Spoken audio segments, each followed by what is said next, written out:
What is up? It's your boy, Mark Cordone, the Golden Microphone, episode 1, 2, 12. We have not been canceled. It's dozens.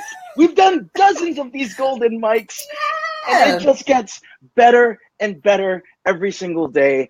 Our guest today is the great, the wonderful, the enchanted fairy, Tamara Arnold. What do you want?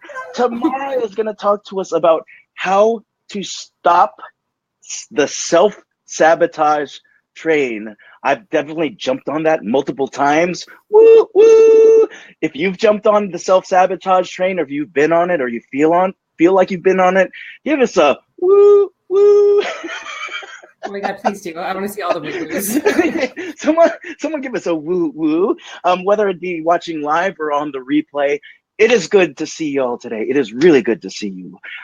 If you haven't met me, my name is Mark Cordone. I'm a positive psychology coach, which means there's two aspects that I focus on with you. It's feeling good. Are you feeling good today? And are you functioning at an optimal level? We can do both at once. So Tamara, are you feeling good right now? I'm feeling amazing right now. Amazing. Off the charts.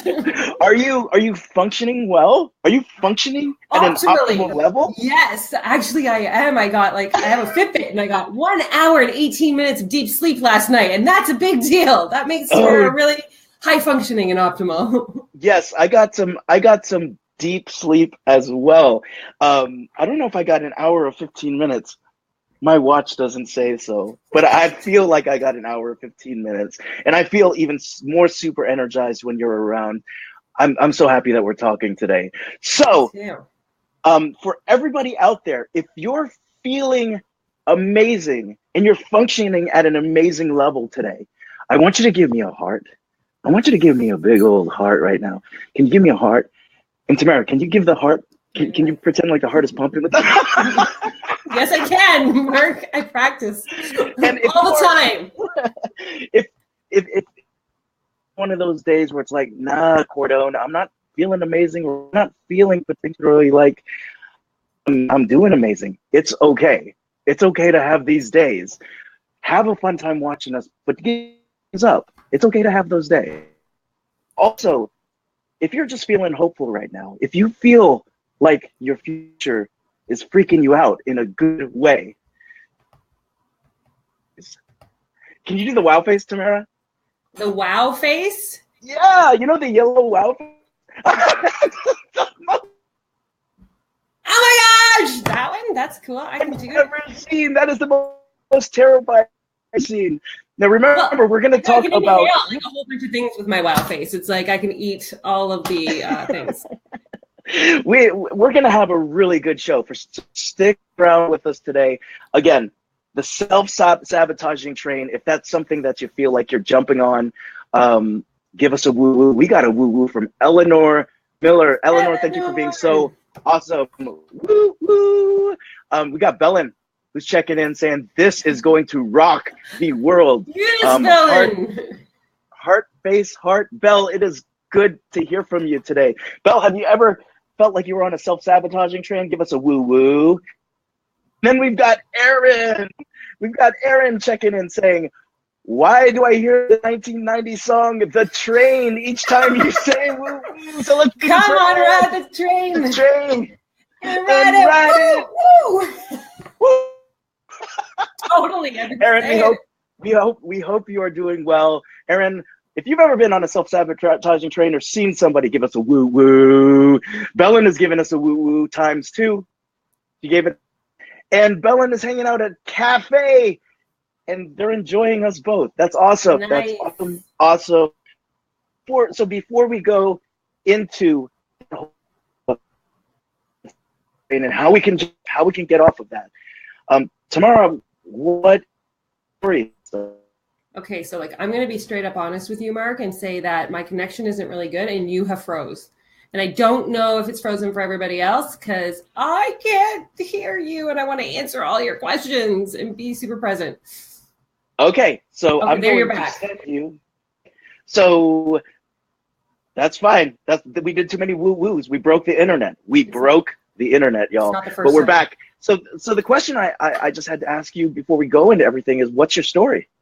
Okay, so I actually want to give a little bit of back history because I Okay. am an energy reader, right? Like, so, and Okay. that only really came to be in the last 3 years.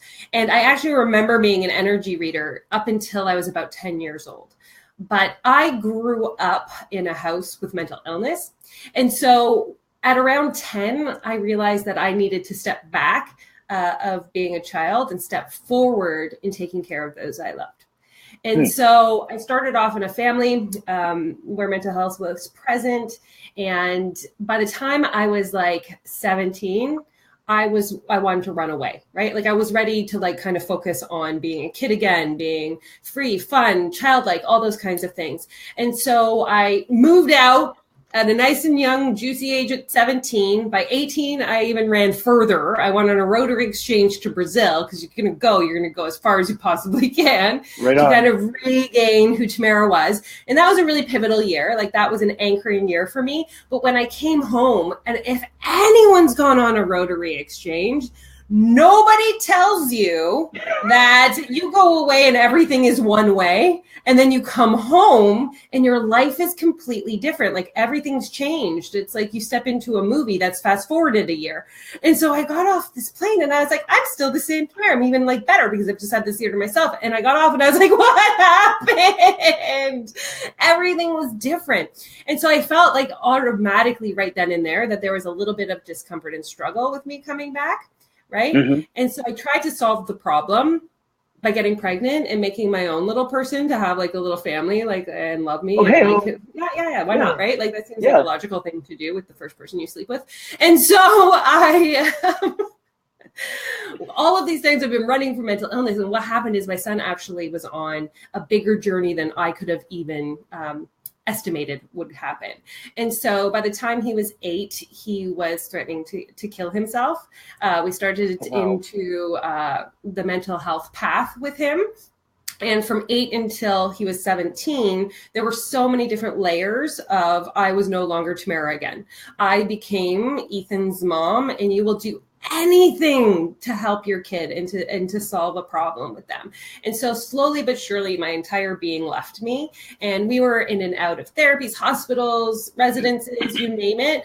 And his behaviors became really, really big. And at 16, my husband and I weren't sleeping. Like we would sleep one eye open just to make sure that he wasn't getting into trouble, causing harm to himself, like doing anything that was just not okay. And it was very toxic. And so I went into my laundry room and I found my son with a chair and a cord. And so that was a really big moment. And he made it to what I thought was the utopia of hospitals because everybody had talked about it. Oh, if you can just get into this one hospital, everything's going to be okay. And so he got there. And I thought, oh, wow, this is it. This is the time when everything in my life is going to change. And wow, this is making me emotional. And so I remember going up to see him and them saying, oh, good. Yeah, he'll be here for a day or two and then he can go home. And I was like, what do you mean he can go home? He can't come home. Like, this is not where he can come. Like, I can't be looped into this. I'm not a suicide counselor. I can't handle what he's doing. This is outside my scope of practice. And it was not healthy for either of us or anyone in the house. And so I asked my son to seek help. And that help included getting into rehabilitation, going back to residence to learn coping skills, like all sorts of things. And then he could come back and live with us. And he chose living on the streets instead of actually getting help. And so for the next year, even though he wasn't living with us, he was tied into my relationship, tied into everything I did, every decision that I made. I was very much living outside of myself until he was 17. And at 17, there was something that occurred that was just too big to ignore. And I told my 17-year-old son, like, listen, this is it. We're done. This is toxic. And I ended our relationship at that time, deleted him off Facebook, was like, you need to figure yourself out right now. And I need to figure myself out. And that's where the actual journey begins. That's where the journey begins. Okay, so, I thought with my last interview, I had nothing I could say. Let me backtrack with a couple things then. Okay. For those who are watching and have never heard the term energy reader, what is an energy reader? So what is my special gift is my superpower, as you call it, Yeah. is that as an empath, as somebody who can take in other people's emotions, can read them, can sense them and see them. When I have to pull it back. So like up until 10, I knew if somebody was hurting. I was never really great in school either, because like even when I was walking down a hallway, everybody that was talking in a group, right, they would be huddled and I could get the emotion coming off of them. And I thought it was directed at me. I thought it was actually about me, as opposed to like they could be talking about a girl named Sarah or Marie or anything, but I'd be walking by, but I would still get their feelings. And I would think that that was whatever they were saying was about me. And it was a really challenging thing in the beginning. But what happened is in my early 20s, I understood that something was going on. Like, I can't work in restaurants or retail. When people are mad at me for something that I didn't do, I would absorb that too. Like I did not cook your steak. I'm very sorry that it's burnt, but like, it would like totally deteriorate me. So in my early 20s, I got into personal training. Right. Yeah. And I went into personal training and health and wellness because what do people do when they go to a gym?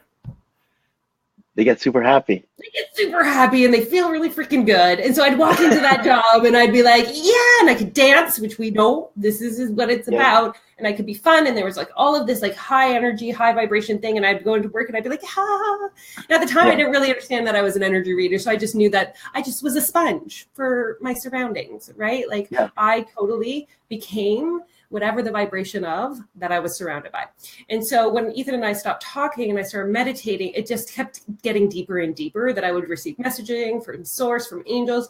And then last year in February, it actually downloaded to the very specific of my gift, which is that I can merge energy with people's multiples, more than one, because that's a thing, and actually go through each of these 7 layers of your house or the 7 chakras and read any stored negative energy that's actually preventing you from moving forward in your business.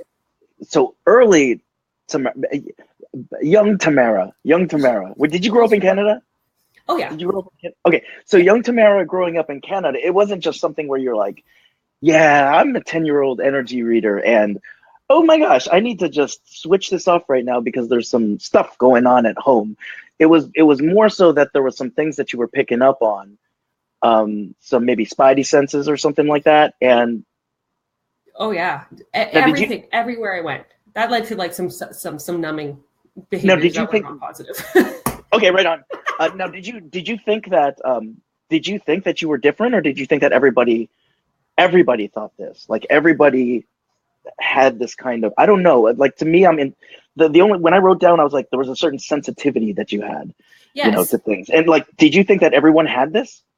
Well, I didn't know that I was different in that way. I just felt different in other ways. So like I was the kid that didn't want to hang out with kids her age because they didn't make sense. Like they would do things and I was like, why are you upset with that person? Why are Jane and John fighting? Like this is ridiculous. And I would always hang out with my parents and want to be at the adult square instead of the kids square because and so then the adults would say it on me all the time, like, you're an old soul, you carry an old soul. That was like the one thing that I remember as a young kid being told, is because my maturity and my energetic like ability to understand was way higher than the average bear. And so that was kind of how it kind of started. But no, I didn't fit in what I thought I didn't fit in.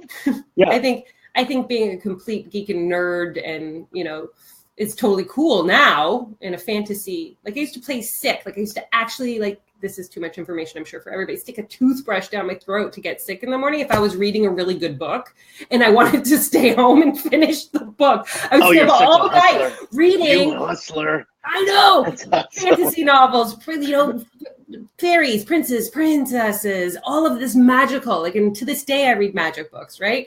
And that would be the thing that I wanted to do more than anything else, more than going to school, more than being around people. That was it. So it was something that was always drawing you in. You were always drawn to it, but you maybe couldn't put, you like you said, you hadn't downloaded everything yet, and it was, you were sort of in that formation stage. When I was reading about it, I felt like I felt like part of those books. Like that was my reality. That made more sense to me. Like, yeah, I could totally believe in a world like The Mists of Avalon, one of my favorite books, where, there's priestesses doing magic and King Arthur and Merlin, who's a wizard, that would tell the king how to, like, what was happening, like what the future was holding for him. That made sense to me. Okay. So let's, Okay, so let's go through those teenage years. Like it definitely it sounds like again a hero story here, where you kind of rejected your powers and you were like numbing Yeah, it, I you know. totally numbed it. And was this before you left for Brazil?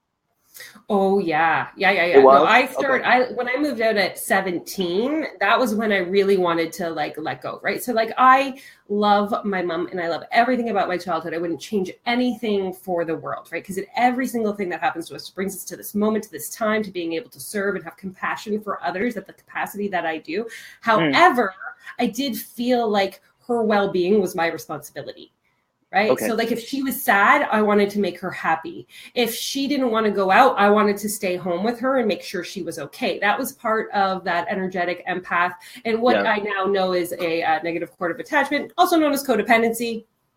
Ooh. I picked that up nice and young. Mm. Oh yeah, that was like my jam. And so like I wanted to be responsible for my mom's feelings. And so that's Well, why when I was 17, do you see a lot of empaths who are sort of on this journey that actually go through a lot of the numbing or go into codependent relationships? well, yes. Yes. Hard, like a Cordone, you haven't hard read any yes. books about empaths, have you? It's a hard yes. It's not even like a small yes. It's because if you don't know why you are super sensitive or crying all the time or, Mm, enabled to handle going to grocery stores or to malls or to live events because you just can't, you feel like you're suffocating or you're overwhelmed, or you do go to these things and then you come home and you sleep for like an hour. Like I used to come home from the grocery store and put all my groceries up on the table and be like, I just need a rest. And like go lay down for an hour to like recoup, refine myself, and then get back. At the time, I didn't know what was happening. okay, that's interesting. So I wanted to throw out a question before we went forward with your story some more. Like, if anyone here who's watching that feels like you might have a little bit of this um, uh, energetic sensitivity, like Tamara, what are some other things that you could kind of give us inside tips on that they might be Oh, this is my experiencing? favorite. This is my Okay. favorite. This is what, because like I tried everything. You're going to be thrown a whole bunch of things. Like, oh, put yourself in a bubble. Okay. You want to stop it. We never want to stop our gift. We never want to like drown it. We never Okay. want to like make sure that it's not present. And the best thing that I was ever taught, it came to me. Like, again, it just kind of was an awareness of this is way it needs to do. If you remember the old receivers with the dial, like for the Mm-hmm. volume, that you could raise the volume up and like dial it down. That's actually what I use for receiving other people's feelings, thoughts, emotions, my gift, all of that stuff. Because I want to be able to go and celebrate life and be there, but I still want to be like as authentically me as I possibly can and Yeah. hold honest to great, authentic truth to Yeah. who I am and what I do. And so I imagine it as a volume dial. And so like when I'm doing work with my clients or in my group sessions, I dial up and I receive as much as this as I can. So I know when people's like different energy systems are going off like a switchboard. But then when I'm going into just everyday life, I'm like, ooh, let's just Yep. dial that down so that I'm not receiving, so I don't get tired at a grocery store, so I can go and enjoy a concert with my friends or go out for dinner, and it's okay. Okay. Okay. That is a super cool way because I could definitely see that power being on like hyper mode at all times. And if you don't know how to turn it down, that would be something that would cause you to sleep a lot. Johnny B's got a question for us or a comment. I always thought I was just hyper vigilant. And the high school story he told us, or that you told, resonated with him, and he thinks that's attributed to it. You know, It's yeah. yes. Yes, And totally. I would you say there might be a lot more people that have this sensitivity than we think right now? Because that is not something that you see on, you might see it in something like X-Men or something like that, and you're like, oh, there's a superpower that it's not real. But I do remember there was a time when I was in New York City and I was I was taking some classes, and I just remember telling my Reiki master or my pranic healing master that I was like, I feel tired when I'm in the city. Like, I feel like people are watching me, or like I feel like some weird attachment, and like I feel sick, like, and you see my throat is really sensitive, right? And like Mhm. I feel like things are wrapping around my throat. I don't, and so when you're telling the story, I'm going through my own times when I'm like, yeah, there were definitely times when I just felt like I didn't want to be around things, or like I'd be in a group setting and I'm like, I think I just have complete social anxiety because this is scary to me right now. And this is where, Yeah. so like my mission in this world, and I love that you said Yeah. that, it Okay. feels very X-Men-y and things like that. Like my actual Yeah. mission for why I'm here, what I do with my business, everything is that I want to bring magic back to the world. Mm. So this is a great conversation about this. Because modern day magic is this what we are all capable of doing. And so like a lot of people tell the story about like being young and maybe seeing something or feeling something or knowing something, and somebody in their life says like that scares me or that freaks me out or you can't do this or this is weird or it's not okay. And the first instinct is like there's something wrong with me, I need to turn this off. And that's what Yeah, we happens. take it on ourselves that it's our problem, not anyone else's. And I guess the visual that I'm getting right now is that like many people are born with these sort of angel wings, right? And they look around, and because nobody else has them, are you liking this? And I because do like nobody raising up juicy. Yeah. and because nobody else has them, they clip their wings or they hide it, I and know. then they lose the power to fly. And so I'm I don't know if that's a metaphor that makes any sense, but that's just what I'm seeing when you're talking about that. And it could be not only just an energy, being an energy reader, but any talent that anybody is born with, and that any sort of status quo person goes and says, you can't use that strength, little boy, little girl, and then we kind of tuck it away and try to be like the status quo. I think that's why you and I get along really well, because we're kind of rebels at heart. Total Um, rebels at heart. yeah, Never total following rebels. the So rules. so I didn't want to go too far off that, but I might have the feeling that maybe a couple of the folks watching live or watching the replay might be like, if you're getting like the heebie-jeebies, or you're like, oh my gosh, that is what I thought in high school. Now's the time to. You've got Tamara on your Facebook. Now's the time to add her. So let's keep going back here. Let's go to Ethan a little bit, Okay. if that's all right, because Yes. Ethan, it sounds like you and Ethan's relationship and some of the things that you were going through and some of the things that Ethan was going through came out in your first book. My kid is driving me crazy, right? So you're getting older. You're now an older Tamara, and with a younger Ethan, right? Yes. A more wise Aaron, Tamara, a more wise, a more wise person, right? Yeah. So you now have probably honed in your skills a little bit. So this is the thing that I Okay. didn't hone in my skills. I didn't, right? Because like Oh, when interesting. so like all the way that I will kind of describe our body energetically is like the house. So like imagine 7 chakras, and you got 7 floors to your house. And over the time from when I was 10 until 3 years ago, I started to collect a lot of energetic boxes. Like so, I thought I was a strong one in my tribe, in like all of these different areas. I started to hoard things that didn't belong to me. And what happens when our energetic bodies get too full, or like literally we can't hold ourselves in anymore, we physically energetically leave our bodies, and we get we just get wrapped up in other people's codependency even more. So I became Ethan's mom. I was no longer in my body, and part of that was for 2 reasons. I was full of energy that wasn't mine, and the second one was because every time I would go in, I would be like, imagine walking into a house that's been like a hoarder's been living there for a really long time. You get overwhelmed. Even a room in your house, you walk in and you're like,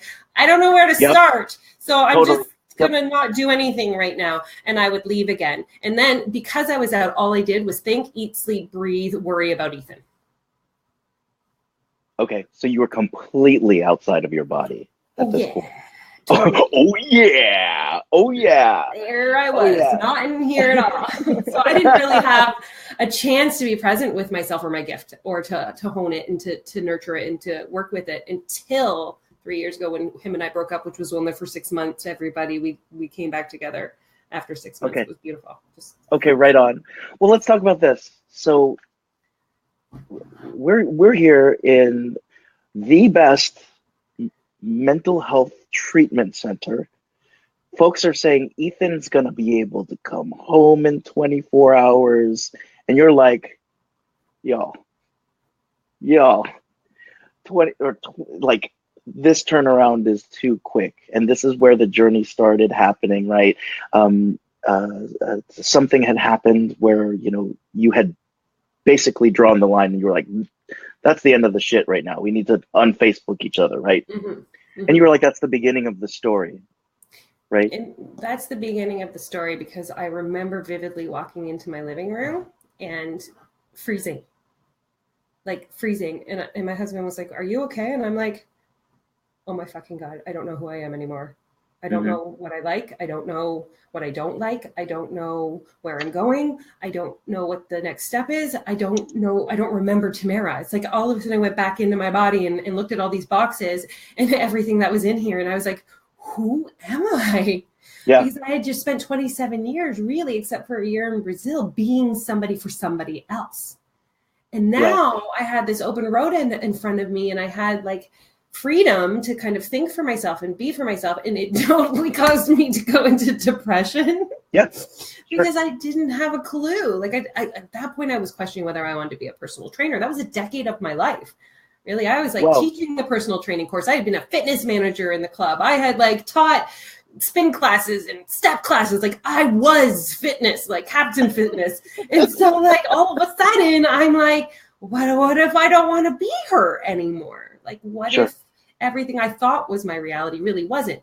And that's when I say the journey began, because I had to get right back in here and go all the way down and start to work through each of the rooms individually and start clearing out the clutter and start pulling out and going like, is this a keep? Is this a donate? Or is this a trash? Like in every space. It's like, you watch the home and garden shows, you know what going into a house like this looks like. That's the same thing energetically that we have to do, right? And so that was when it began.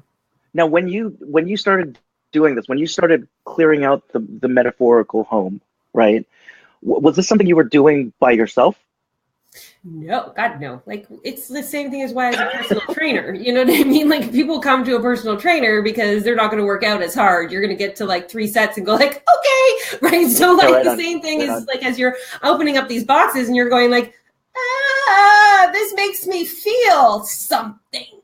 And you're going to go like, let's pack that back up or dig another hole and bury it or tuck it away somewhere else because I don't want to have to feel that right now, right? Sure. So I immediately started to move and shift into different groups. So I joined like groups, and then I had mentors, and I would like, so everything would just kind of shift it. So like I always explain it now as like I did a year-long group coaching thing where it was fascinating because I surrounded myself. It's like you will always be guided when you get into that space of trusting in the universe. You need to trust that you are being guided to the very thing that you need. And so I was guided to this group of women on Facebook, and I bought their year-long package, and they were all healers and gifted and sensitives and all of these things. And I would be watching, and already I was like, I need to surround myself with something that makes me feel like I'm normal, and this is exactly where I need to be going. And then I was like, I need to serve people all over the world in a global platform. So I took a business course, but the business course didn't help me do my internal work. And so after I did the business course without the internal work, I did a 3-month mastermind, which was all mommy daddy issues. And for 3 months, I went in and I did a ton of work and cried every day, ugly cries, like a big deal. But that was like internal work without the business. And then I did a program that was mindset without application. And so by the time it was time to write my books, I was like a Sahara desert just looking for water. And then when we worked with our mentor, she was like, do this. And, you know, it's the holy grail of bringing yourself to a space of service. And I did that. But what I've really realized, Mark, this is the most powerful part. It's an amalgamation of the two. Imagine if you could take out and do the internal work, but infuse the business part to it at the same time. So you're getting kind of like the 2-in-1, which was I was striving for. So like even at some point when I knew I was supposed to serve on the capacity of energy, the woman who I'd done the 3-month mentorship for, I'd called her up and be like, dude, how do you make a business out of this? They need to make a business. I was crying at my kitchen table. This is a true story. And I was like, there's so many people in the world I need to help right now, and I can't not helping them, and they're so I feel them, and it hurts me. And she's like, great, let me teach you. And so after a couple calls, she was just going back in the mommy daddy issues. I was like, no, I need to know how to make a business out of serving these people.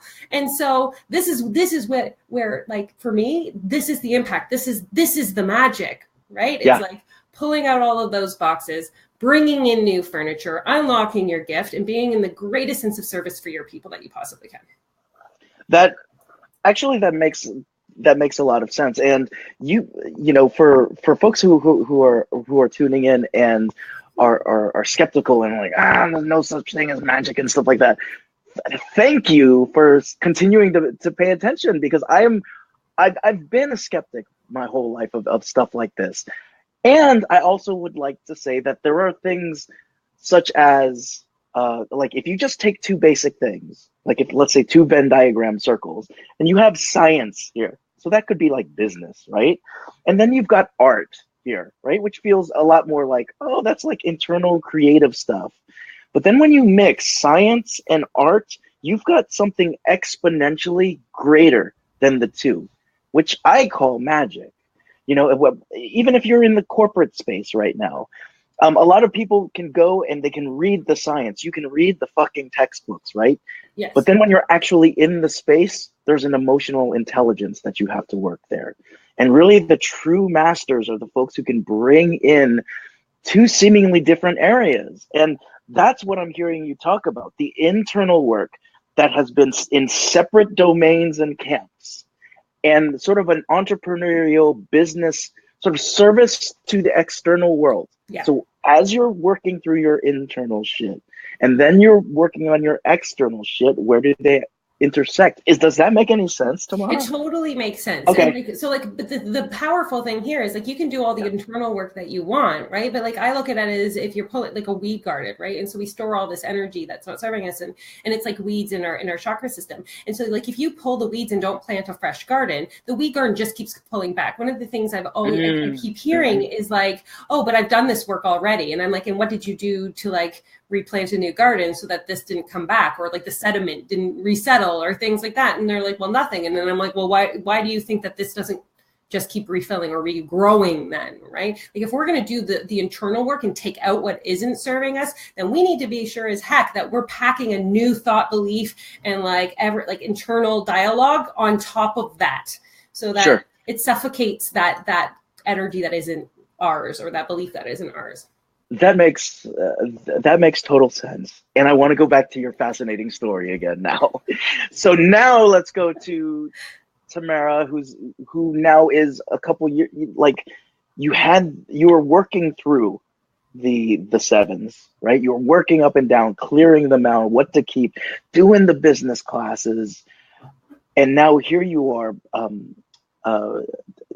being able to articulate what it was that you were going through when you were 10, when you were shutting things on and off or numbing, how it looked now in perspective when you were clearing out clutter. What does a day-to-day look like now with someone who basically sees magic in the world? Like, how does that feel for you now in comparison to where you were before? Well, what's most amazing is that you realize that you're in control of your reality a lot more. And I say this with a beautiful clarity because like I no longer have the capacity to see people who are not part of my tribe, who are not invested in what my belief is, who are not part of the magic movement and things like that. Like I remember being in a Think and Grow Rich, and the guy teaching it said this thing, and I thought he was a wackadoo at the time, but it would, like now it makes so much sense. He would say like, oh, there's no negative people living on my street, on my block, in my city, in my country, and all that. And I'd be like, that's weird. Like, I don't know. Like they seem to be talking to me, right? And I did the crown. Wait, he actually said in my country? Oh, like in everywhere. Like he's like, when you don't see them, that's right. That's awesome. See you.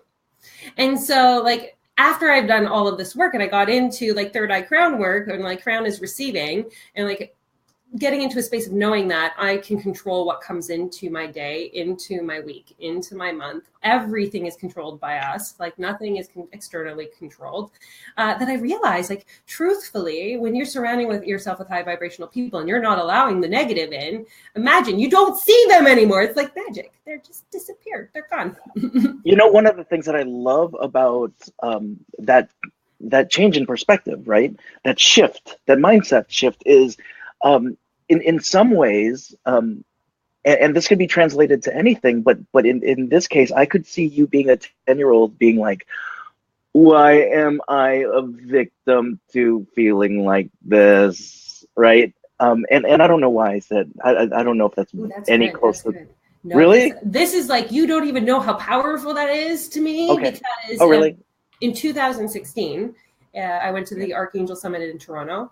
And Okay. I remember, like, I couldn't even afford my tickets. Like, I couldn't. Now, wait, now what is the Archangel Summit? Is this where like God's like henchmen come down and you give a keynote to them or something? Like, who I are the wasn't speaking archangels? at that one. Give me Okay, time. archangels. But Archangel Summit. Like, did you see Archangel Raphael there or whoever? You know, but Well, like, so it's because I had just come out of the spiritual closet and told everybody I was hearing angels. the spiritual closet. Okay. Right. So, like angels, like a summit to talk about angels. Well, it kind of. So there's a guy named Giovanni Marsico, and he's amazing. And so he has this broad vision. If we could get all of these change makers in one room, that we can shift and change on a global level by we becoming the people who manifest the change. Like, we are the greatest people on earth because we are here to serve. And so I went to this. It was his first big event. He'd been running them, but it was like this thing. Couldn't afford my ticket because I was like in this transitional depressive, like, trying to figure myself out state. So 2 people bought my ticket. And I remember sitting there, and there was a guy named Philip McKiernan, and he was sitting in the actual crowd when he got called. He wasn't on stage. He didn't enter stage left or stage right. He got up as sitting just like by us and got up on stage and did his talk. And I was like, oh my God, that was the coolest thing I've ever seen. Because he's like, you think I'm different than you? I'm not different than you. I was just sitting in the audience like 2 years ago, you guys. Like, we're the same. One thing he talked about was this one last talk, right? Like, you could get up on stage and only have, let's say, 15 minutes to impart the greatest amount of knowledge that you possibly can for all humanity. What would you say? And so, like, we had to go up to a stranger. And by the way, like, everybody speaking there is crying all day. Like, I was still like in this emotional, like, set of space.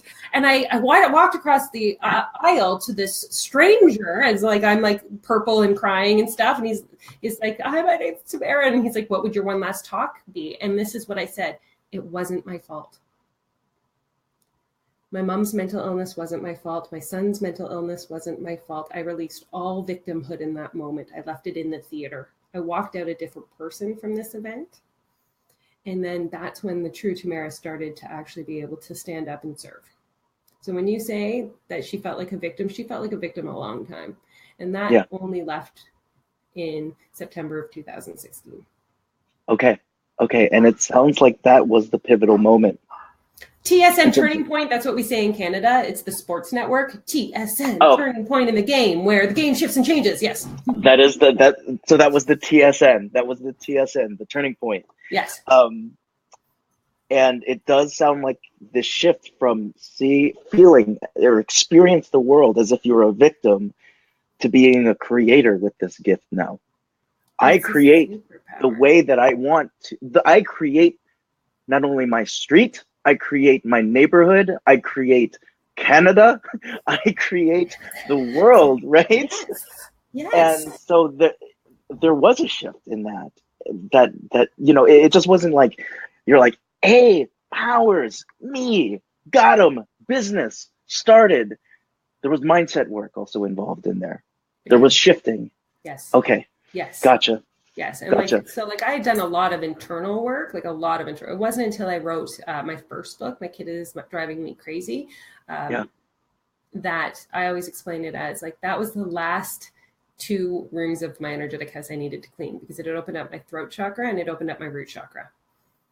And once those 2 busted open, that's when the whole source made its way all the way down to alignment. And I was able to receive that my gift was fully like present with me as the chakra reader. And just so you guys know, this is how being in a state of trusting is, like full trust and not going like, I don't think so, is like, I literally was like in my hallway and I hear, you can read chakras. And I'm like, but I don't know anything about chakras. And they're like, no, seriously, you can read chakras. And I was like, but I don't know what to do. And they said, let us guide you. And there was a no thought process, Mark. I went right to my computer and just went right to Facebook and said, hey, apparently I can read chakras. Is anyone open in letting me practice on them? And that's what who's they? Who's they? You were in your house. Angels. People get spoken to, guides, angels, transcendent beings, loved ones who've passed. Like we can all have the capacity to receive messaging to steer us in a right direction. And actually, I have to tell this story because it's one of my favorite stories in all the land, is that once upon a time I was listening either to a podcast or I was reading a book. I'm not really good at remembering those kinds of details, but it was like she was bringing all of these CEOs and high professionals and like all of these magic making women together. And she said, what's it, she was doing the interviews and saying like, what is it? How did you know all of these things? Right. And so everybody would say the correct answers for the interview, but every single time she would turn off the power button and the interview would be over or the recording would end, they would all own up to the fact that they were guided outside of themselves to get them to that space. And there's what we all have. We all have this. Yeah. Okay, so let me ask you this. Like, what? So someone had told you words that you didn't, like, could you hear a voice? Did you hear a voice or was it like an internal thing? Like, no, did it sound like a person was in the room with you? Everybody will have it in a different way. Like your voice will, but it's in your own voice, right? So one of the things that I practice that I teach, and this is great for not being in a self-sabotage train, like we're going back to the choo-choo here, is when we have a question for ourselves, the first thing we receive is the right thing. But so like, let's just say you're like, oh, I wish I could serve better. I wish I could help better. I wish I could do this. Like, there's something I could give more or do more. And then you'll have a thought. It may be in your own voice, but it's kind of outside of anything you would think of saying for yourself. It could be like, do a podcast or reach out to this person, or, it will give you some sort of guidance. And this is the problem that we do. We go like, oh, we receive it. And we're like, well, I can't do that because I call it the tumble dry of your third eye. It's like, I can't do that. I need to have something where I do that. Or maybe this will happen if I do that. And this, what I mean? And so we create all of these reasons why when we receive the message, clear as day is what we should do, that we shouldn't do it. And I'm like, but what if we didn't stop that from happening? What if you just received whatever it is that you were meant to receive and acted upon it immediately as being truth? So let me ask you this. In my coach's training, and also in some parts of positive psychology, the closest thing that I can relate this to, now when I was in pranic healing, this was very much a norm to talk about this, but it's been a while, and I was like, oh, I forgot about that part. But in coaching training, we're taught to help our clients and also with ourselves follow our intuition, our intuitive voice. And that intuitive voice is often this feeling that we can't really describe. We just have to trust. Like it's just this feeling you get, right? That's the word. That's the word. Yes. And also there's a feeling that it's larger than yourself. Like you might be connecting to a collective conscious, and you have to be okay with trusting that. Is this similar? Because like when I hear like angel, I think figure. Another figure is next to you and is like, yo, Tamara, like chakra. Yeah. Yo, sister. Like I would have gotten the total heebie-jeebies. Is that different than? It is my own voice, but I know, like, because I receive clarification in a meditation that it was angel guidance, right? Like so I knew that it was an angel voice based on what I received. Like you received it, you got that. You were told it was a higher consciousness of intuition. So that's what you needed to receive in order to be able to respond to it in a trustful way without questioning it. We are all going to receive it in the manner in which our mind body sense of like self can accept it as being truth, right? And that's why I think that it's so powerful that so many of us are coaches out in the world doing what we do in different ways, saying it in different words, expressing it in the way that it's meant to be expressed from us. So the person who can receive it can be in that expression of receive for them and then change the dynamic of the world. So you received it in pranic healing and you trusted it as being intuition from a higher consciousness. Boom, you start listening. Yeah. and also in coaching, I trust it as well. I want to touch base with Leanna Lori. Amazing. God's grace is pretty freaking miraculous. God wants us to be the creator. He created us in his image. So why the heck not? Let's make magic.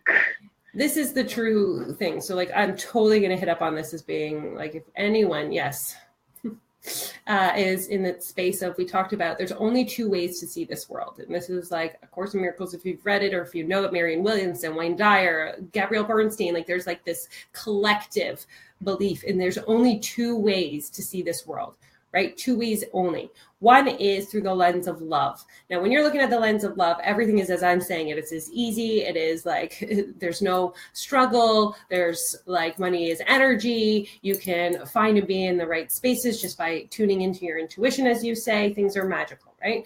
Then there's the lens of fear. And fear is where we get tied into. And as soon as we get in a fear-based thought cycle, right? We will then project that fear out into the world, be it in any which way. And I can give you an example, and then we will receive proof of that projection every single time. So like, I'm going to use the view of somebody who sent a message yesterday, and I will give you a couple. So like, one of the people that I work with said, oh, you know, my clients are high maintenance. Right? All my clients are high maintenance. And I was like, why would you say that? Because that's a projection of fear. Because they're not. Let's choose them not to be, right? Like, out of a lens of like, maybe they just need an extra little dose of love. The minute we say that, we project that fear-based thought of, you know, my clients are high maintenance, so we're going to receive proof of it over and over again. It's like when people say, there's no money in my city. You can't make money in my city. Right? This is another one. It's a projection of fear. It doesn't exist. It's not real. However, as soon as you say, you know, like, listen, my city is like its own little recession. Nobody pays for anything. Nothing is sold here. You're going to, that's going to project it, and we're going to receive proof of that fear. So the idea here is like, I always say, this is like my big, like, I always make things really intense. Are you ready for this? We have the capacity, and it takes as much energy to look over at the fear side of life as it does to look over the love side.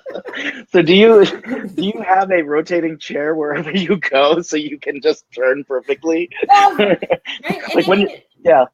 I mean, like, nobody's perfect. Like, I can sit here and tell you guys straight up that this is how it can be this easy, but it takes practice. It takes practice not to get caught up into the fear-based thoughts, right? And like, even I, in the last 3 months, got projected into this fear-based thought, right? And like, talking to you today, I'm like, wow, like, I can tie it to everything I told you today, which was that if I made money, I wouldn't fit in. That was a belief that I had carried recently, right? And so like, I was getting projection after projection after projection of proof of that.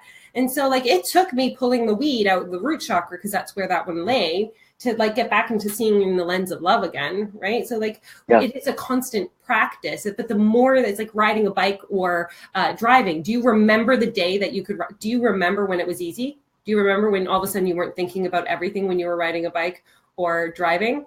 No, it was like we didn't know how to do it, and then we did. Yeah. And we don't remember that moment where it shifted. Not at all. Not at all. I mean, and I think just coming at it with, you know, some of the things that I've been working on with the positive psychology movement, a lot of work scientifically is now coming out on the self-fulfilling prophecy. And I think that that's very, is that what, I mean, because I'm familiar with Dwyer or Dyer's work. Brother Dyer's work. Brother Dyer, yes. Yeah. But the self-fulfilling prophecy really being that what you see is literally what you get, you know, 100%. And until you change that, it stays the same. It will constantly stay the same. But the toughest thing, and I don't know if you get this with your clients, but I definitely see it with not only my clients, but myself, is the difficulty in changing your perspective when for so long you thought that was reality. You thought that this fear-based thinking was reality and everything else was bullshit, or dare I say magical thinking, or dare I say something else.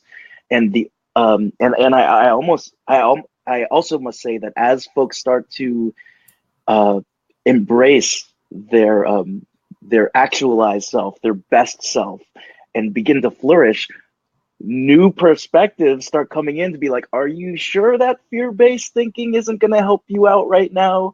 Because you're about to go in front of a crowd you've never seen before, the largest crowd. You're about to show your friends this bank account that they've never seen before, and you could be a total phony. Are you sure? Does that make sense? It Yeah, I creeps call back that up. our Yeah. current self and our higher self, right? So like I always say, like we expand into a certain level, right? Yeah. And then we get to this discomfort, like this like place where you're like, oh, I might become this next version of myself. It's right there, right? Like, and so you like start to vibrate. And as soon as you get here, our ego is an asshole. And it's an asshole because it knows us really, really well. Like there's nobody who knows what to say to us to bring us back down than ourselves, right? And so we get to this level or this layer of discomfort. And so we will say to ourselves the very thing that we know will set us back, like, oh, they're going to think you're an imposter. You don't have enough education for this. What is your mom or dad going to say if you do this? Your partner's going to leave you. You're disowning your family. Anything that will vibrate here. And you're like, oh, that's so true. Yeah. I'll stay here and not cause stress. I'm a non-conflict kind of person. I'm a peacekeeper. So this is where I'm going to stay, right? I absolutely love that. And I think one of the things too is sometimes when your ego becomes an asshole, it means that you're close. It means you're close to that breakthrough. Yes. So this is where it's like, where I'm like, so for my own personal, I call them, making them your superpowers, right? So like my thing that would happen is that I would have an anxiety attack or a panic attack. And I would say, oh, I just grew up around mental illness. So clearly this is a clear indicating factor. If I have panic or anxiety, that this is unsafe and I should retreat back down. Right. It became my superpower because like when I would go to do something and I would have an anxiety attack. Now my anxiety is just shaking, like teeth chattering, shaking. So if it was like, oh, then you know it and you start to recognize it. Maybe you get angry. Maybe you get distracted. Maybe you get anxiety, whatever it is. And you start to go like, oh, you little bugger. I know you're there. And I know you're there because if you weren't there, whatever I was thinking about doing wouldn't be the very thing that's going to shift me into that next version or that next level of myself. So then it becomes like I always explain it, like if you're going to leave your house and get into a car, you have two choices, right? I had a choice of saying, oh, I'm going to join this program. I'm going to get on stage. I'm going to do this podcast. And so we leave the house and anxiety would drive and I would get in the passenger seat, we'd make it around the block and end up back in the driveway. But the shift happens when you know that this is going to be a part of you for the rest of your life. And we love all parts of ourselves. So now when I leave and I think about joining or doing or being, right? I say, come along, anxiety. Let's go for a drive. You and me together. We're a team. Road trip. And I get in the driver's side, right? And I invite my very thing that used to stop me from moving forward into the car with me. And I say, let's go for this drive together because we are like one now and I love you and we're never not going to be together. So we're going to do this amicably and with love. And then we pull out of the driveway and we're driving and we get to the destination. But every time anxiety tries to touch the radio, man, that's a quick slap.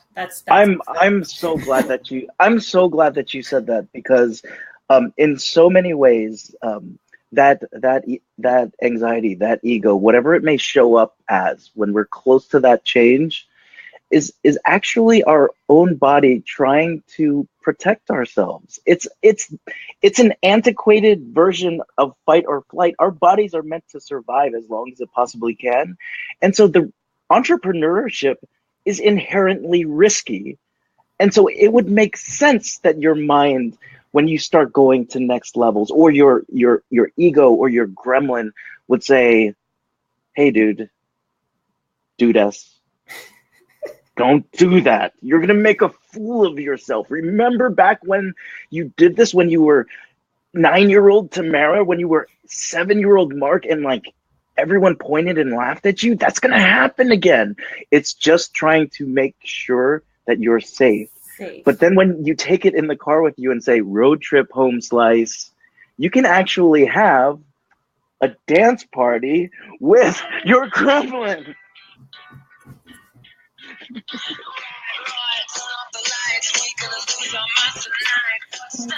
I don't think you know that we actually have dance parties all the time. Vogue. Pump it. Pump it, pump it. Robot, robot, robot, robot, robot. Okay. We have to get it in every time. We just did a dance with our gremlins. Totally had to happen. Thank you for jumping in on that. Give Tamara a love for dancing on the fly. Tamara, we are going to now, I think this is the perfect time to talk about the self-sabotaging train. Right. Because there's all these things happening now. What do you mean by self-sabotaging train in the first place? So imagine if there was an alarm system that would go off on every floor of the house when you wanted to shift or change or enhance or grow on this floor into this next version of yourself. But you have the self-regulated protection system in each one. And so when you go to step outside of the boundary of safe, it goes, Tamara, you are like on the verge of being in the unknown or change. And we don't know what that looks like. And so like there is a way in which you start to learn, like when I received this information, that each layer of the house has a different alarm that will go off. Right. And so like, I'll just quickly run through them if you would like to hear. Absolutely. Right. And so when we're at the level of the crown chakra of just being in that sense of receive, the greatest way that we'll stop ourselves from receiving like really great abundance, clients, things like that, is we'll call in, as I very inappropriately call it, the shit pile. Right. So we'll call things like crap to us. Oh, I can't do this because, my roof is leaking, or the son got sick, or there's flooding in my city, or there's a whole bunch of things. So I don't need to receive these podcasts or, do like anything because there's too much crap coming into my life right now that I can't move forward. Absolutely. So this is where we take a step back and go like, okay, this might be unnatural that this much stuff is happening to me right now. Let me think about what's really going on. And what our body's trying to say is receiving is unsafe, so we shouldn't receive. Alarm number one. Alarm number one Okay. goes off. Now we get into our third eye, right? The third eye is trust. And full trust is that everything's going to be okay. Nothing bad can happen. All our needs are met. It's the elusive peace of mind, if you will. Everybody talks about it, but we think that it doesn't exist. It totally exists. Peace of mind is the sense of whatever we're receiving, we're just going to know that is something for us. That first thought is the real thought, right? And so how we actually will resist this is by creating illusion-based thoughts, fear, anxiety, stress, right? So we start to say, and when those get really big, what actually the biggest resistance is that we sleep. We feel like we need to shut down is what happens, right? So like you have a traumatic event that happens to you, your trust goes right off. There's no greater power if this is my life. This is no greater thing. And you start to want to sleep because your brain can't handle the trust factor. Okay. Right? Okay. So like you'll be shutting down. And what I can tell you as an example of that is let's say that you want to write a blog post or something, and you get to your computer and this is what happens. You're like one of that phone commercial. You're like, I don't know. My eyelids are so tired right now. Maybe I should just go rest for an hour and I'll come back and do this. I need to sleep this off. Right? Then we get throat. Throat is our vehicle, man. This is like our powerhouse. Like this is how people hear us. This is like the mission. This is the galactic spaceship that takes us off into the universe of awesome for our business and for who we are. And so if you're not getting in that ship and spreading that message, the resistance is illness. And that's because like speaking your truth, getting your message out, and like not like being as authentic you with your written word or your voice, that energy stays within us and it goes somewhere and it gets our attention. And to tell you the truth, before illness, and even as a side effect where you'll clench your teeth a lot or you'll get ear pain or neck pain, that becomes colds and flus, which then if you're still not letting your voice loose, can take it into like even bigger issues, right? So when you start to know this, you know exactly where to target, you know exactly where to hit, right? We get into our hearts. Now, our hearts are these magical things. Like, it's not just the physical life force of our body. It is not just like if our heart stops beating, we die. It's a little bit of an energetic life force as well. So if you inhale from source, you receive these compliments, you receive these gifts, right? You receive in whatever it is that source is giving you straight to your love vessel, your energetic love exchange heart, and you express it to the next person. So imagine I gave you a compliment, Mark, like this is the coolest podcast I've ever been on. And you inhale that, you say, yeah, man. And you get that right into your heart. And you've got this little like love vibration sitting in there. And then you go to move into the next thing you're doing after our conversation and you express it to the next person. You're like, dude, you're the greatest person I've ever spoken to. You're amazing, right? And then they inhale it in and it creates this like, imagine like this little cycle of like love vibration going around the world. What would that feel like? But when our heart is really full of other people's crap that doesn't belong to us, we feel super responsible for others, we're codependent, we're carrying too much, we lose our ability to hold that vibration. We lose the ability to store any space in here, right? And so then we just start like giving. It's called exhaling without an inhale. And you're like, like not being able to breathe, right? And it becomes a form of martyrdom where you're like, oh, I'm the only person who gives in this world, because you're not receiving. So you don't have that balance. And so it literally presents as being like, nobody cares about me. Nobody understands me. All I do is give and nobody gives me back. Yep. Right? Actually, I would have to back that up in our coaching program. The heart-centered person is often seen as the servant, right? And then when they take it a little bit, or when it's taken a little bit too far, they drop into victimhood because they're like, woe is me. No one, and so oftentimes when that happens, I use the metaphor of the sandwich maker. Like sometimes someone will come in and they're hungry and you'll make them a sandwich, but then all of a sudden you're so caught up in everyone else's shit that you're making 1 million sandwiches a day for 1 million people, and you have no more time for yourself. You're just the sandwich maker stuck behind all that bread, and no one sees you anymore. And I don't know if that makes any sense. Totally, it's exactly what happens. It is exactly what happens. Imagine all of that bread being people you feel like you have to take care of or are responsible for, or like your clients, right? And like all of these other things that just keep piling around you, and you're going like, I have to do everything for all of these people. They're all the breads, all of them. So exhaling without an inhale, that's amazing.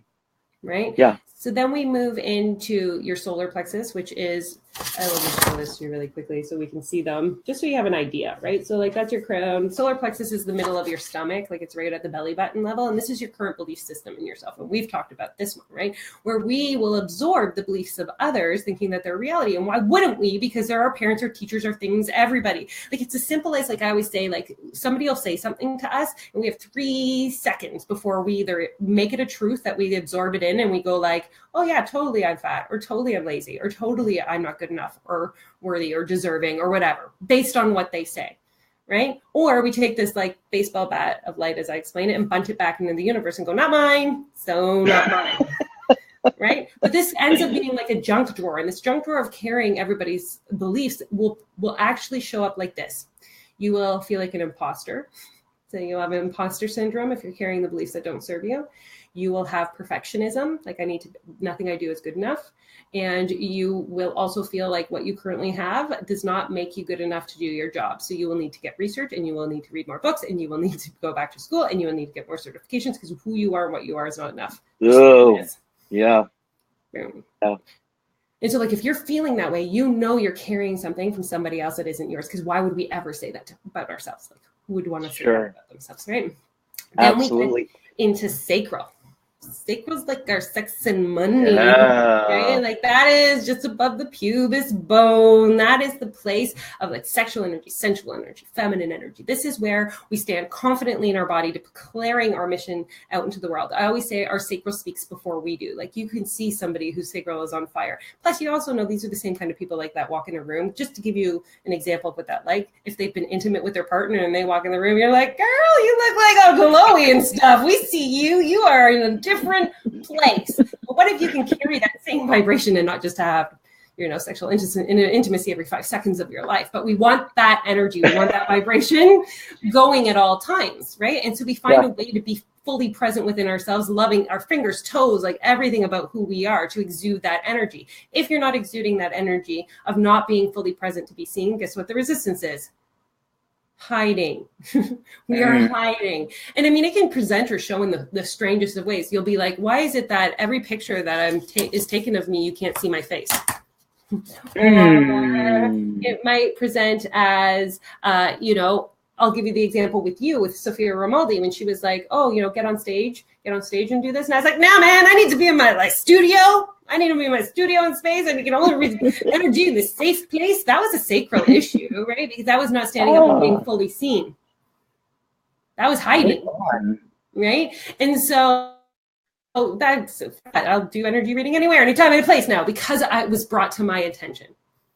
Okay. Then we get into the root. Now here's the big gun, right? Because when we clear everything else out, this is our tribe. This is generally the weeds that take the most pulling for some people, right? Because we think we are born into our tribe and we must do everything we possibly can to be accepted in. And that's not always the case.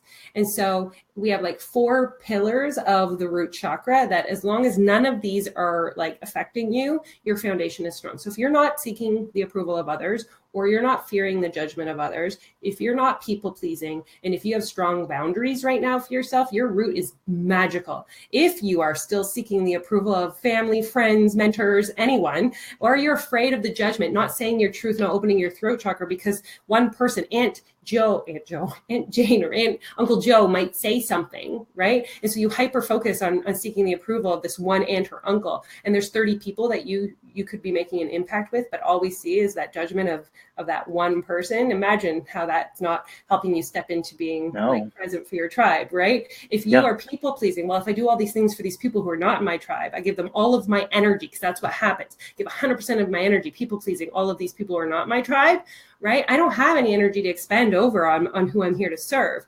And the funny thing is that you get the result of nothing that you do is satisfying them, because they're not meant to be at your vibration. But if you were to take that energy back and give 5%, 0%, the result is still they're not going to be satisfied. You just have 95 more energy to spend over here doing what you're meant to do. Right? And we often get confused about what our boundaries are. And this one's really, really big. And actually somebody really powerful talked about this yesterday. And this is a root chakra thing, is he canceled one of his events. And I think you know who that is if you've been watching, right? And that's a powerful thing for your root chakra, because he realized that the energy that he was expending over here, not having clear boundaries, really took away from being present and serving at a higher level and a higher capacity. Right. And so I actually call this the action chakra, because all of those things, seeking approval, fear of judgment, people pleasing, and not having, is paralyzing. Okay. And so when we can remove all of that energy and only see and realize that we're maybe not all born into our tribe with 7 billion people in the world. Yeah. It's harder land these days, right? And so maybe we have to seek and find the exact people we're here to serve, as opposed to just assuming we're where we're supposed to be.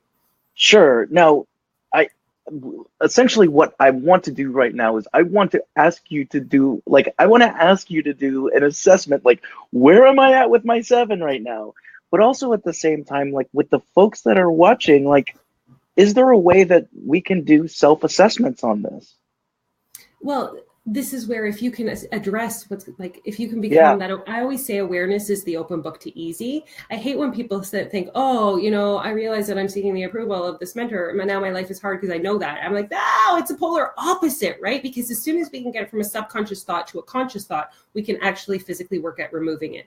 Then it's not projecting from a subconscious place where we don't see it and calling crap to us, right? So as soon as it becomes something you're thinking about, I'm like, yay! Now we totally make it disappear, right? And so that assessment is when you're actually becoming aware of where that alarm is being done. Are you noticing that there's a whole bunch of crap coming into your life right now? Because that's not really what you want. Right? Are you sleeping when you go to do the work that you're meant to do in this world? Are you getting ill all the time? Right? Think about a job that you hated going to. Were you not getting a little sick because that was the only way that you could validate leaving work? Oh, I got sick all the damn time. Right? All the damn time, yeah. Because we weren't saying, I don't want to work here. So we would get sick, right? Are you feeling like nobody is seeing you and that you're giving too much and not, receiving? You're not receiving. And so all I do is give, and nobody sees me and then nobody hears me and all of that, right? So you could start to self-aware, these alarm systems that go off. Am I feeling like an imposter? Am I feeling like I have to make sure this program is absolutely 100% perfect and that there's nothing that is not working in any which way and it needs to be done and up in line and it has to have all of these things in place before I can actually do anything with it? Those kinds of things. Are you thinking I have to get I freaking downloaded I could read chakras without taking anything. I've been learning anything about that. And that was really powerful for me because I chose to learn from the one place that I was going to receive it as pure for me as I possibly could teach from, right? It never crossed my mind that I was doing anything wrong. I just thought I was doing everything right, right? So like when you get into that sacral, are you hiding? And you know if you're hiding, you just have to become very self-aware, right? And then in your root chakra, it's like, what is it that you're saying that is, so like for me, the latest one was like, if I make money, I'm not going to fit in. That's a root chakra issue. Because it was really that I wouldn't fit in with my family. Yeah. And so like when you become self-aware, that is where you can be 100% going through it for yourself and saying like, now I know where the problem is. Now I know how to solve it. Well, I love the idea of, number one, I love the idea that, and thank y'all for keeping in touch, especially critics and skeptics, because we started out with magic, right? And so folks would be like, magic off. I'm sorry, whatever stereotype I might have had of a person in my head, magic off. And then we're getting back to simple things like how self-aware are you right now of just a couple different areas? It's not surprising that so many things when it comes to well-being show up in sevens. Like my coaching program, there's 7 things to look at. There's 7 ideas in some of the flourishing models in positive psychology. It's interesting that there's some intersections there. And so even before we start using words like magic, there are things that you can do in terms of self-assessments where it's, 100%. What does that people-pleasing look like for me right now? And what can I possibly be doing about that in terms of action steps? I do remember when I asked you, Tamara, like, can you do something? Can you read me? And you were like, you said what you said, but essentially it came to my throat. And I was like, how did you know that? And like I said, how did you know that to you? And you were just like, it's something you already kind of know. Like you kind of gave me this look like you already know it about yourself. It's just you being more aware of it, you being able to articulate it. And it was in my subconscious. It was in my subconscious that I'm afraid to show my voice out there. I'm afraid of being rejected if I'm inauthentic or authentic, and people are like, you're a total tool bag, and I think that being able to you being able to facilitate it a little bit faster, it wasn't something where I was like, oh, I never saw that. It was more so like, I see that, but now when I'm hearing it, it's almost like I can take action on it. Yes. Now. Because awareness is the open book to easy. Awareness is the open book to easy. That's the quote of the day. And I wanted to ask you now, what can we do in terms of keeping in touch with you? I mean, this is just the very beginning of things, I think. And I know that you did a Facebook Live today that I would highly encourage everyone to check out. I would love that if you pop over to my Facebook, which is Tamara Arnold Ferry, and you pop on over there. I did a whole 20-minute talk, not an hour and whatever, which is, I love this. I could talk about this all day long, but it's like a synopsis of all of this, and it kind of goes through it again. Because sometimes hearing it just quickly in a call like this, it's like I was talking to somebody who had been on your show, and I was like, dude, like everything you said was so powerful. I want to hear it on repeat. I want you to tell it to me 100 times because I don't remember it the first time I hear it, right? But if I see it and I hear it and it's repetitive, then I'm going to start to like anchor it as being a truth in the back of my mind. So please share it with me 100 more times so that I can understand it. And so like if you just want to go in and like have that video available for you to see it in a 20-minute, like these are what's happening at each of the different alarm systems, it's just so handy. And share it because I think this is really important, because if we can make aware everything that's going off, right? Like how many people will be able to open the book of easy? So if you could share that, that'd be great. But I would also really love to give the magical business method away, which I have to show you because it's really fascinating. I like the way that it was guided, because at the beginning of each of the things, it tells you the resistance, it tells you everything about it, what it feels like when it's not working properly. So it's a really quick, like accessible, like, okay, if I'm really not that self-aware yet, but I know something's off, I can kind of like flip to the beginning of each of the chapters and be like, oh, it's this one. This is the alarm system. And you can grab that book for free. And then if you ever have any questions, just email me. I'm a nice person. And your email is in the show notes right now, but I just wanted to state it out loud. Tamara at theenchantedfairy.ca. .ca is for Canada. Tamara at the enchantedfairy.ca. The book, the complimentary book, we can find you at magicalbusinessmethod.com. And you know why this is called the Golden Mic. You saw someone else's episode the other day, and it's coming down right now. The Golden Mic is descending. What kind of microphone is it? Is it like one of those like 50s microphones? Like, totally. I could do it like this. Oh, completely. You look like a pro wrestler when you do that. You look like The Rock. Give us a Rock eyebrow. Oh, there you go. If I was working on it, Mark. It took some time to get it that high. I was like. So, Golden Mic is descending. 2 minutes. It's going to be translated into every language all across the world. Tamara, we're going to flip the switch, and the world is listening. Go. I'm going to let everybody in on the biggest secret. It's a secret that maybe you haven't been told before, or maybe you've never been led down the road to knowing it. Imagine this elusive little treasure box that I'm about to tell you. And so I want you to be thinking about everything that's going on in your life right now. I want you to think about the job that you want, the relationship that you want, what's going on with your kids, what's going on with your loved ones, right? And I want you to imagine this treasure box, and I want you to open it up with me right now. And this is what the note inside says. The answer that you're looking for is within you.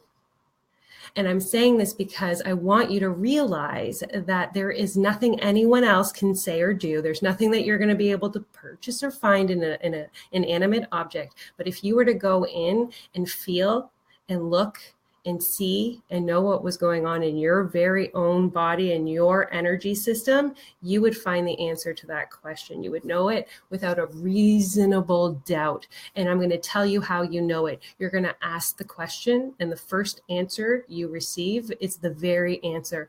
Don't overthink it. Don't go and try and talk yourself out of it. Listen. And when you start listening to that first voice, the voice of within, you will be unstoppable.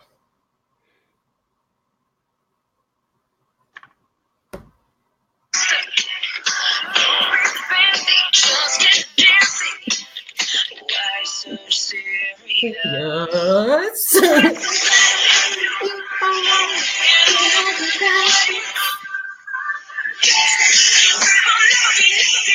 Running man. Chair running man. Churn the butter. Oh, yeah.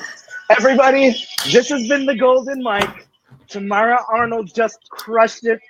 Lucky number 13 tomorrow. I'm coming at you from Miami, Florida. I'm going to have a special guest, which means I'm going to find someone in Miami, and we are going to tell their story.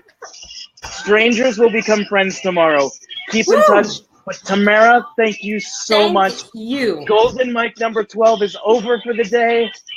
Feel good, function well, and you know, if you dig deep enough, what the answer is.